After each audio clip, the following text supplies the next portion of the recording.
Welcome everyone to the next episode of our series here. So last video we did about the importance of structure.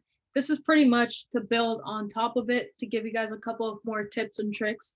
But today we're going to talk about personal contract. We're going to talk about ownership and how do you pretty much use that to kind of structure your days. It's going to help you stay accountable and everything.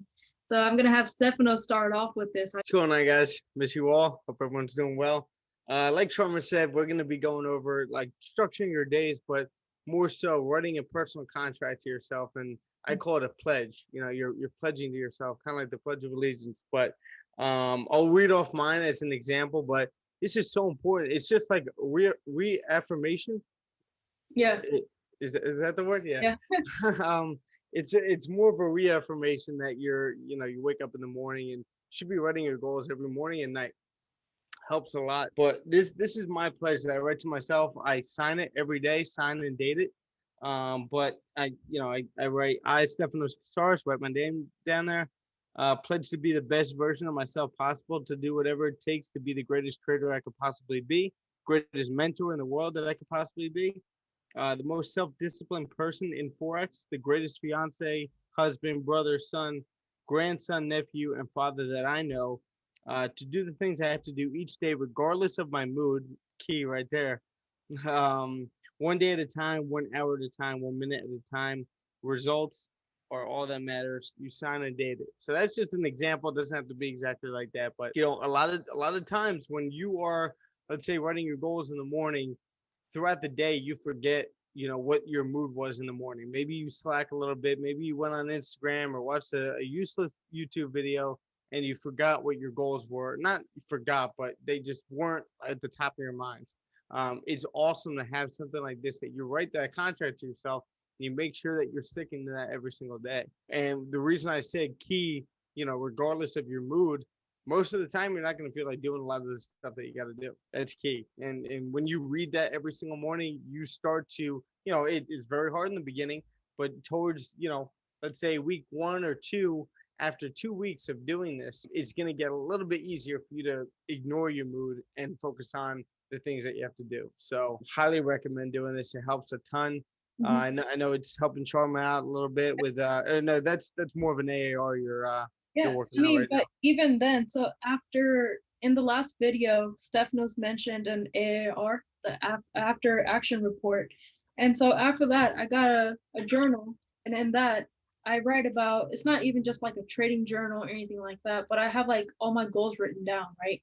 So even in the last video, kind of mentioned very briefly how I have this piece of paper where I write down like all the things I want to accomplish that year before my birthday. Right? So by January 18, 2021, 11:59 p.m., like these are things I should have accomplished. So that's exactly what I did in here in my journal. So I wrote down the goals. And another thing that we're discussing is it's very important to kind of write it down as if you've already accomplished those goals, right? So instead of writing down something like, these are things I'm going to accomplish, it's more of like I've written down like bullet points of exactly what I'm going to get done. And then there's a small paragraph. And then I've already put myself in that state of mind as if it's December 31st, 2021, that by the end of 2021, I've accomplished all my goals and then kind of listed them out again. And I'm on track to scale my businesses. And then I kind of wrote some more like numbers in there. So then it's not just like, yeah, I'm scaling my business. What does that essentially mean? Right? Maybe you just started a startup. So I'm starting a new business in July 2021 in like 2 weeks. By July 15, I'm hoping to launch it. And then, putting down like anything we can discuss? Not just yet, but it definitely has to do with investments. It has to do with investments. And then it also has to specifically real estate investments and working with other investors and startups. And so in that itself, it's like, okay, well, I have made over 100K, right? So I've written down like this threshold of 100K. That's minimum what I want to make by the end of the year, right? So it's from July to December 31st. It's not much, but it's like that threshold I'm setting for myself. And then from there, it's like I'm accountable with everything that I need to do. And then I know that I personally struggle with having like a complete balance, right? No one really has a complete balance. Last time we talked about like being an entrepreneur is the hardest thing because you have things like thrown at you every single day, right? That you didn't. No off season. Yeah. that you didn't account for when you woke up that morning. Like I could have my every day, I broke those goals down into quarterly goals and then monthly goals, and then every week and every day, what do I need to do? Right. Yep. So it's like from July 1st to now, which is July 7th, like everything that I need to do every single day, I write down those goals. How am I working towards those goals? But whatever I write down here, there are going to be a couple of things, one or two things that I didn't account for that just, came my way that I have to take care of and all of that. So having that flexibility is kind of what helps me with my own personal contract as well, with the ownership, having that after action report. Because when I journal every single day before I go to sleep, where it's like, I had X, Y, and Z thrown at me today. It feels good that I was able to pivot so fast, right? So writing down those goals, writing down as if you've already accomplished those, I think it's very helpful for me. And that was kind of my after action report. Exactly. Two things. So one, I learned a ton from Sharma, and it's awesome to see that, like, you're doing this goal thing in the AARs, implementing that into your day, into your plan, and what you're doing. I can only imagine what you guys are learning from the both of us, and I hope you're getting a lot out of this, and Mhm. it's really doing a lot for you. I love doing these. I know you do too. Yeah, absolutely. But like, it just goes to show, like, we learn a ton from each other. I Yeah, can only imagine what everyone else is learning. And now, the second thing, an unpopular opinion, you brought up balance.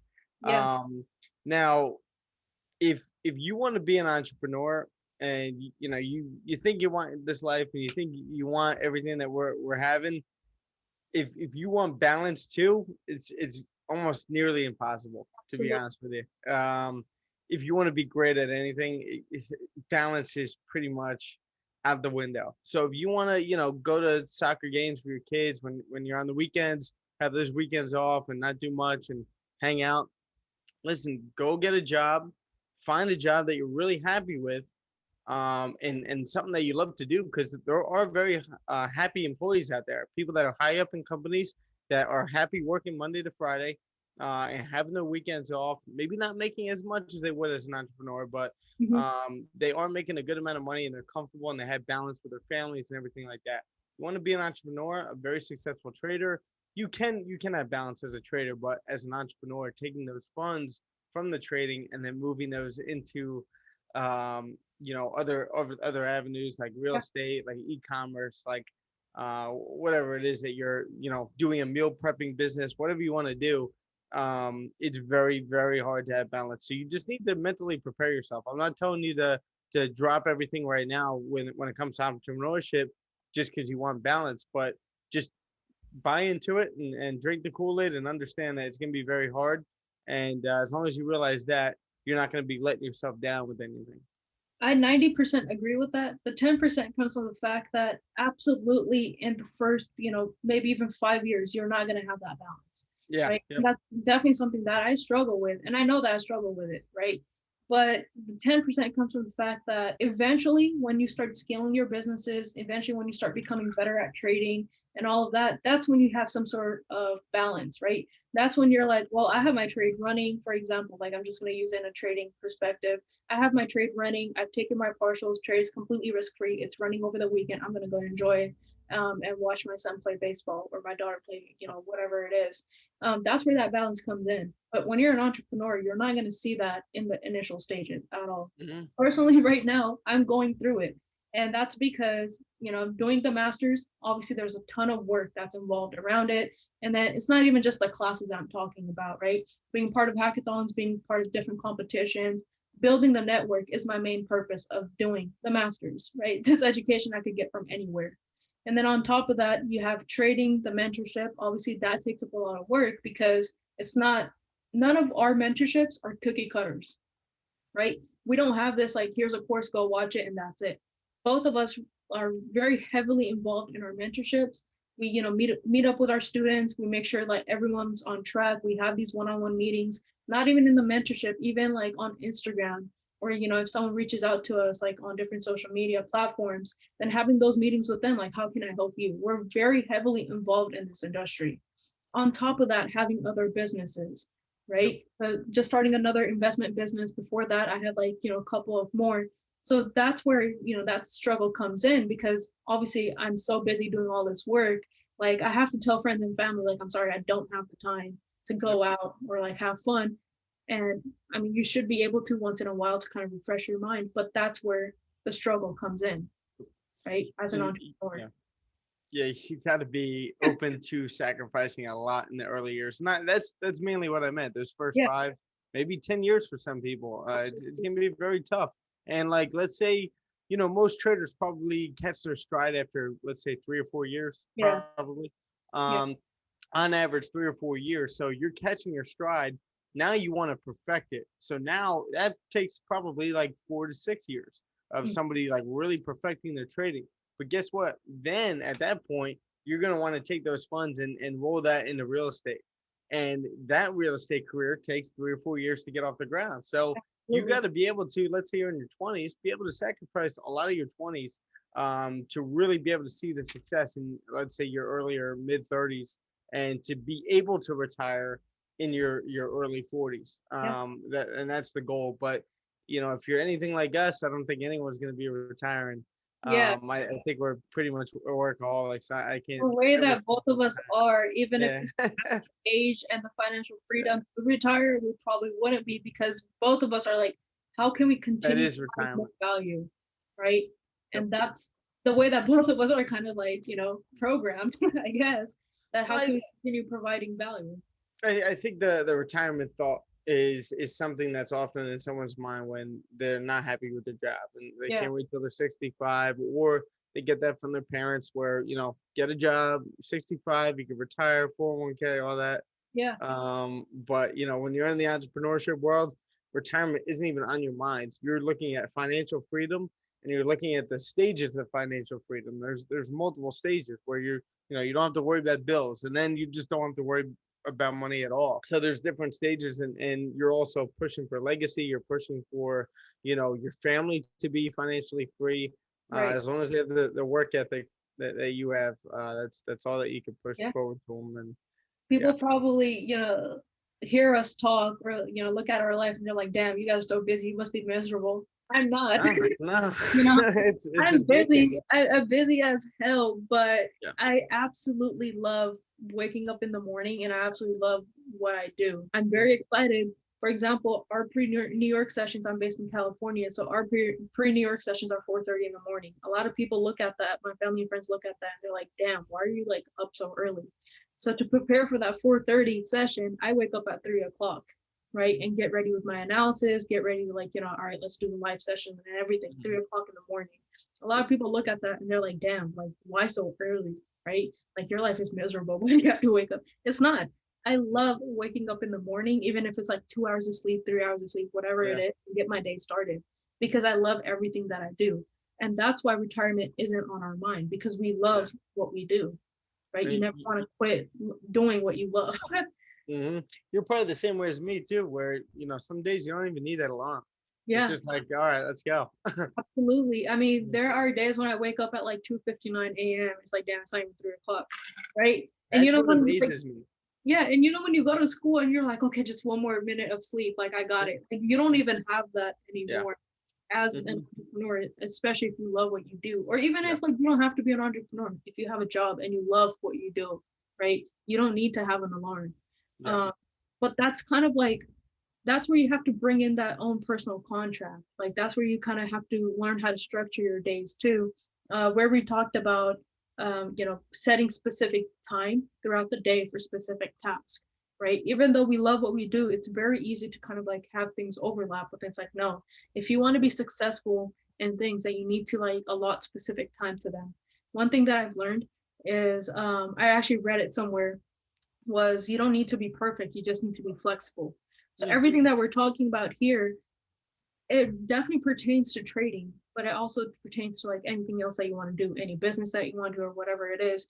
You need to have a trading style, a trading strategy, or even a business plan or business strategy, whatever it is, where you can pivot as need be, Yep. right? Especially if you scalp, like, you've definitely seen it, I've seen it, a lot of other scalpers I'm pretty sure can relate, that you need to be able to pivot as the market conditions create themselves over time. So if there's like a sell opportunity that you were waiting on, but clearly the news came out, and then from a technical perspective, you're seeing highs being broken, then how do you switch your analysis to be like, okay, well, if I need to take a buy, which is clearly the market's giving me the indications for it, then how am I going to do it? How am I going to manage my risk? Where's my TP going to be?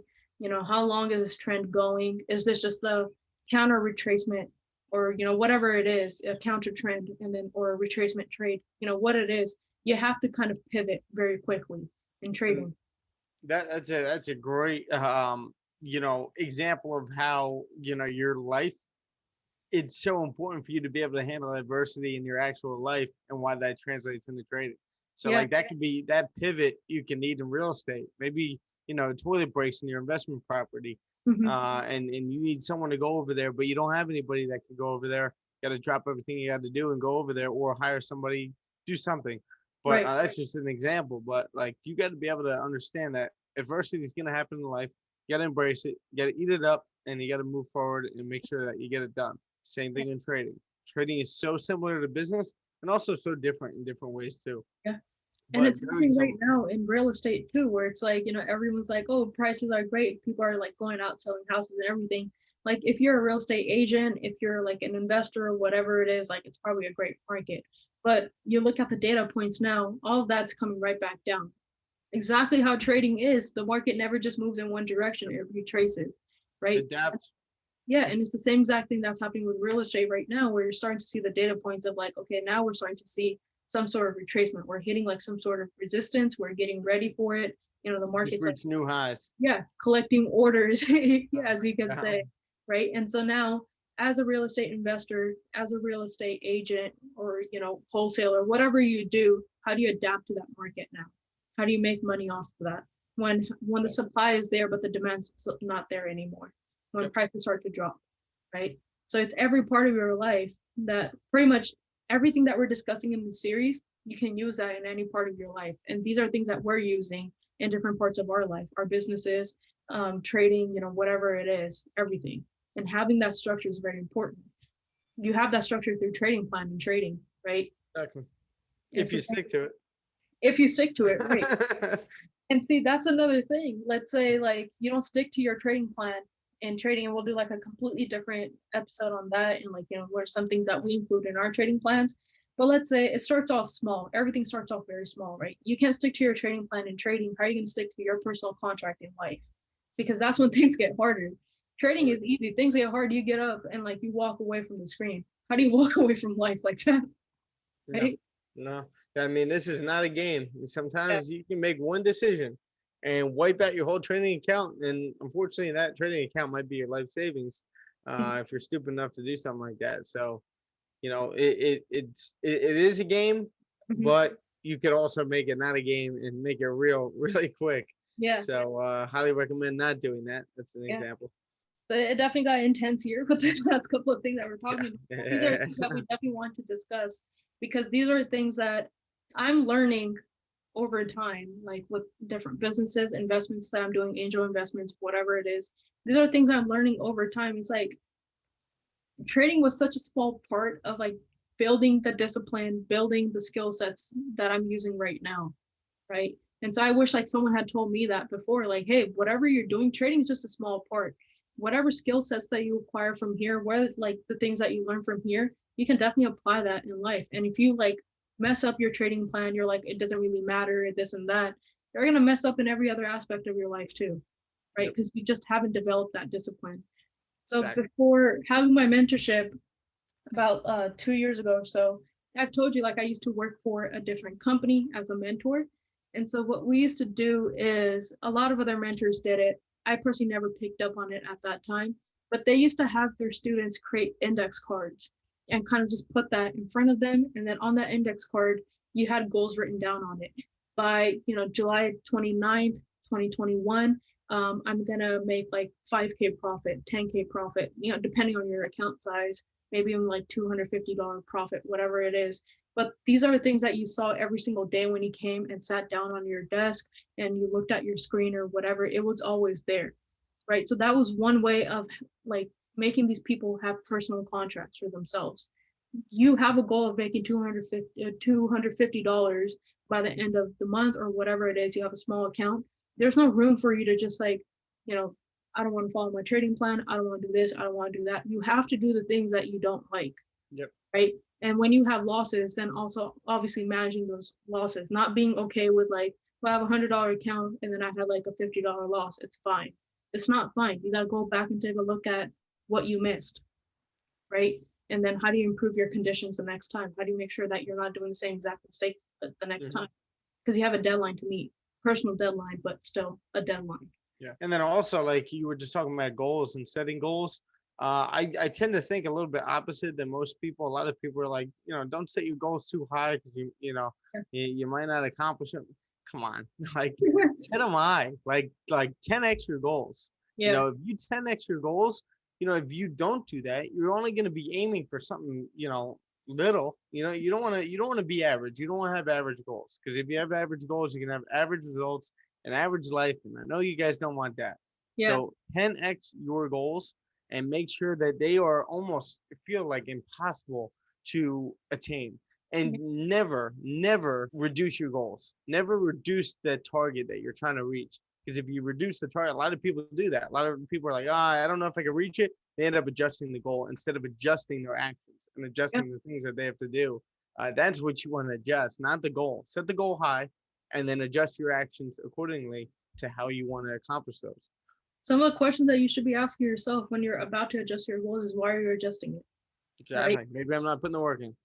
Yeah. Maybe I'm Well, not doing it. why are you not putting the work in then? Right? Exactly. Having that conversation Keep with asking yourself why. That's where that why comes from. The why is the important thing. And we've also done an episode on that, but asking yourself why for everything, right? Yep. Why are you not taking that action? You should be, then why? Right? Yep. I'm too exhausted, this and that.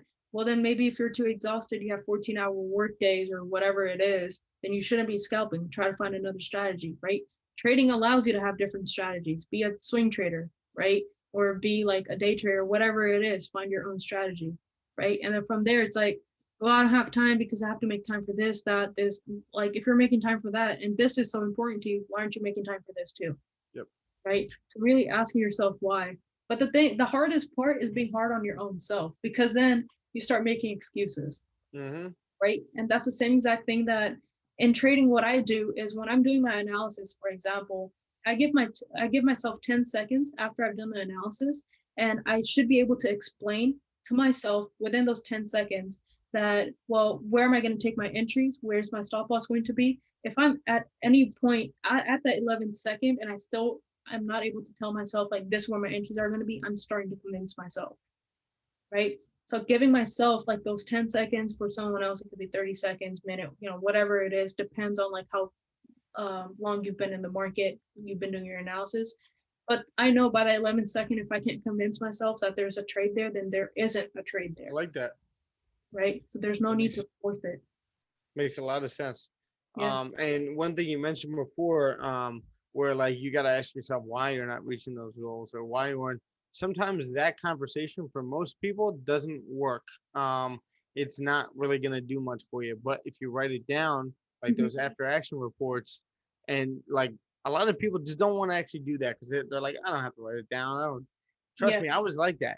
I was like, I don't have to write this down. Like you would read in books where they're like, they do exercises throughout the books, and you're just like, I'm just going to read past that. We don't really have to do that. Yeah. Trust me, writing down your thoughts is one of the most powerful things you could do. Absolutely. It's the best. Just a quick, like, I don't know, 3 or 4 sentences if it has to be. What does that take? 2 minutes? Yeah, absolutely. Like my daily goals, the very first 2 things I have written down is a 30-minute walk and 8 glasses of water, right? What is that? Really nothing.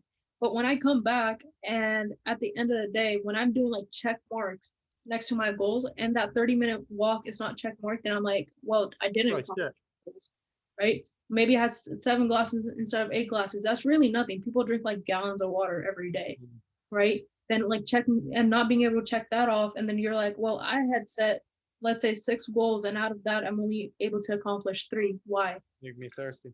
Right? You obviously didn't, you didn't have the most productive day, right? And then talking to yourself, well, like, why? And it's like, all right, next day, I got to do much better. And then you go from like 3 to 4. And then eventually, like, you start accomplishing all of your goals. So at the end of the day, before I go to sleep, I write down like my little journal. I check off everything. I write down the goals for the next day. whatever it is, but it feels good. Like I accomplished all my goals I had set today, 100%. right? And that's the 10x that you're talking about, where it's like people, they have like 3 goals and it's like, well, I don't think I'm going to be able to accomplish more than that. Why not? Mm-hmm. Right? Have 4 goals, 5 goals. I only started this, like, it's only been like 7 days since July started, right? And You've been doing it every morning and night? yeah, and you're gonna see the entries here from July 1st until now. Started off with 3 goals, and then July 1st and 2nd 3 goals, July 3rd and 4th bumped it up to about 4 goals. Right now I'm sitting at 7 goals per day. Perfect. Yeah, That's and then amazing. it's like, all right, well, I have to accomplish that. It doesn't matter. Well, if I woke up late and I'm like, well, I don't have enough time before, my head hits the bed or whatever it is, wake up early the next day. There is no room for you to fail in Yep. these minor goals. You Yep. can't do a 30-minute walk. You can't drink 8 glasses of water while you're sitting at your desk. Hey, come on. Then yeah, get Yeah, like trading. yeah, We went over the V2 MOM thing, right? yeah. Okay, so I have that and I read that over every day, but I also write my goals down because, reading over that, it's cool. I read through it real quick, just a Mhm. little whatever, but it's not going to do it for an everyday thing where you're doing it every morning and every night. Because most people, you'll read these goals on a Monday, maybe do a Tuesday, and then Wednesday, by Wednesday or Thursday, you're like, all right, the weekend's coming up. Yeah, Throw that out the window. Like, all right, we'll start again Monday. yeah, That's how most people are. yeah. But if you're writing it down every single morning and night, everything's just fresh in your mind, and you just stay in the zone. And if you've ever wanted to be in the zone and feel what that feels like, feel what momentum feels like, start doing that, and you're going to feel like a completely different person.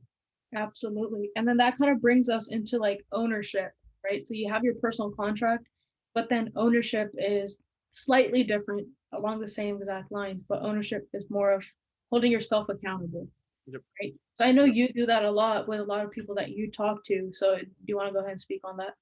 Yeah, it's very hard in the beginning. Just to put it out there, everyone's got an ego. Everyone, Yeah. you don't want to take blame for things and stuff like that. But if you could start taking extreme ownership over everything that happens in your life, whether it's a fight with your spouse, whether it's a trade, a lost trade, um, difficulty with a relationship, maybe something breaks in your house, take extreme ownership, look yourself in the mirror and just ask yourself, all right, what could I have done better in that situation? Yeah. Why did that happen? What did I do wrong? What could I do better? And even if it's not your fault, you're saying that to yourself and you're going to better yourself as a person. Now, again, very hard. Just like all the other things we talk about, it's very hard in the beginning, but eventually it gets a lot easier. But, highly recommend doing that. And also reading Extreme Ownership by Jocko Willink. This isn't my idea. I got this from him and it works wonders for me. And to be honest with you, I don't always do it. Like I, I, I wouldn't say I fight the urge, but I forget about it in the heat of the moment. If there is like anything happening, but most of the time, I would say probably 85-90% of the time, it's pretty much there, and I could like snap back, think about it, keep it in my head. Okay, what could I have done better? It's automatic when it comes to my trading, but when Mhm. it comes to like when you're in a relationship, sometimes heat boils and stuff like that. That happens. It's natural. You bicker a little bit, but then you ask yourself, all right, what could I have done better? Maybe that was my fault. Maybe it even wasn't my fault, but I still could have done something different or handled it differently. Yeah. And that's what we push for. We're not just trying to make you guys great traders, but just great human beings. Think about it and reflect on your actions. So even in trading, for example, when people start trading, like, they're in the initial stages, 6 months to a year, whatever it is, they have a loss and they panic, right? Why are you panicking? Right. And then having that ownership, like I've mentioned before, managing your risk, that's ownership. A lot of people on your trading view, you can easily just put down like that short or long tool and be like, okay, here's where my stop loss is. People actually don't put that in their MetaTrader. There's a lot of people out there who actually don't put it in the MetaTrader. And the reason why I know that is because I get messages every single day. They'll send me the analysis. I'm like, well, hold on. The screenshot that you sent me of your chart says your stop loss was at, let's say, 144,300. Oh, you're okay. So you're saying they don't send the MetaTrader? They send me the MetaTrader, but then I see that the entry that closed out at the loss was at a much higher price. Let's say they're doing a short. And then, on TradingView says 144,300, but the actual price is much higher. Yeah, And I'm like, that yeah. doesn't make sense. So they're just bullshitting their Yeah. trading view. And that's what a lot of people do. What's that gonna do for you? Exactly. And that's where the ownership comes in, where it's like, well, you Yeah. said 144,300, then place at 144,300. The reason why people do that is sometimes people will actually put it in a trader, but as they see price going the other way against them, then they remove it.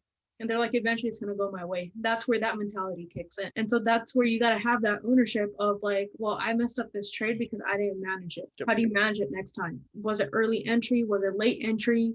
I just didn't have the proper confirmations. I was trading consolidation, whatever it is. You got to have that ownership. When people take losses, a lot of the time, it's just like, oh, the market went the other way. The market was doing whatever it was doing. It was your job to look at it, do the entire analysis, and not have your emotions involved. Mm-hmm. Risk management is 100% in your control.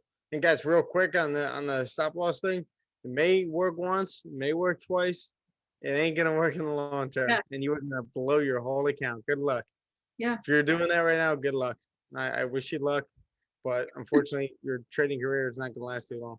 And another thing that I tell people is your responsibility towards yourself and having that ownership, that discipline, or even risk management only gets bigger as your account size increases. If you can't handle $100 account, I get so many people asking me like, I don't think I can do $100 account. I'm gonna have slow growth, this and that. I'm gonna go ahead and deposit more money. If you can't grow a $100 account to $200, $300, $400, $500, then how do you expect to have success on a $1,000 account or a $5,000 account? What has changed there? Exactly. Really nothing. And then if you're not having the proper strategies on a $100 account, you're not going to have the proper strategies on a bigger account. Like, be realistic with yourself. Exactly. So that's pretty much what we have for our like personal contract ownership. I hope that you guys were able to catch a couple of tips and tricks here that we've personally used, that we've gotten from trading or outside of trading, then brought that into trading, and use that to structure your days. Have that personal contract for yourself. Have that ownership for yourself. Understand that how your day is going to be structured. How are you?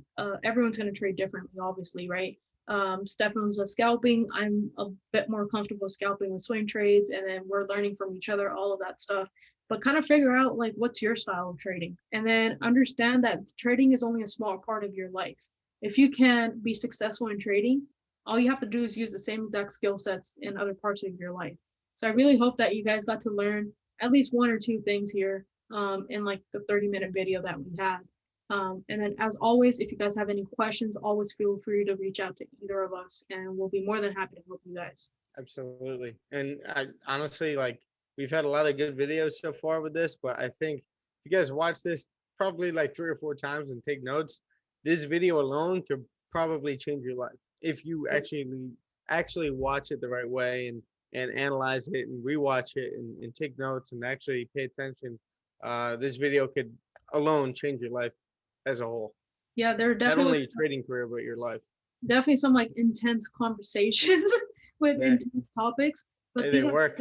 Yeah, these are things that I wish someone had told me, right? And that eventually when I started getting to other parts of life, and I was like, wow, this is very similar to the things that I've learned from trading. So whatever we have in this series, try to use it even outside of trading. So we're not just trading specific. We majority of the time we talk about trading because that's what both of us do.